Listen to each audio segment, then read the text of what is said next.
최저임금 준수 여부를 계산하면서 휴일 시간을 포함할지를 놓고 오랫동안 논란을 빚어왔는데요. 정부가 이번에 법정 주휴 시간만 포함하는 것으로 결정을 내렸습니다.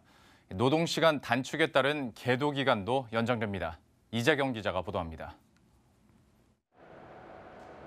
월급제인 경우 최저임금을 지키는지 알기 위해선 시급으로 환산해봐야 합니다.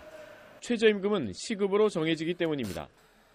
시급 환산을 위해선 월급을 소정 근로시간으로 나눠야 하는데 법원과 정부의 해석이 엇갈렸고 경영계와 노동계 입장도 달랐습니다. 휴일을 소정 근로시간에 넣을지가 관건이었습니다. 정부는 이런 논란을 끝내기 위해 법정 주휴수당과 시간은 포함하되 노사 간 합의에 의한 약정 휴일수당과 시간은 제외하는 내용으로 최저임금법 시행령을 수정하기로 했습니다. 이렇게 되면 월 근로시간 174시간에 주휴시간 34.8시간까지 209시간만 인정됩니다.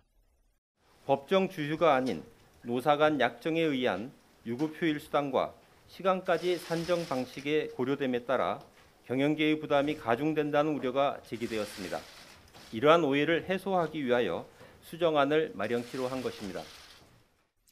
개정안에 따라 임금체계 개편을 위해 취업 규칙을 개정해야 하는 경우 최장 6개월까지 시정기간을 부여할 계획입니다. 내년 최저임금은 10.9% 인상되지만 충격은 크지 않을 것으로 정부는 보고 있습니다. 내년 1월 1일부터는 개정 최저임금법 시행으로 매월 지급되는 상여금과 복리후생비의 일부가 최저임금에 산입되므로 이에 해당하는 기업의 경우 최저임금 인상에 따른 실질 임금 인상 부담은 다소 줄어들 것으로 보입니다. 주 52시간 노동시간 단축에 따른 계도 기간도 연장합니다.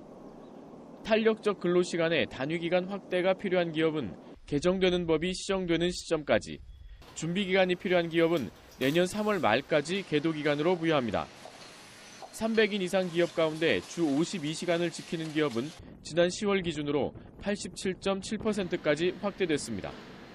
소상공인의 최저임금 인상 부담을 완화하기 위한 지원 방안과 최저임금위원회에 구간설정위원회를 마련하는 방안 등은 이번 주 내에 발표하기로 했습니다.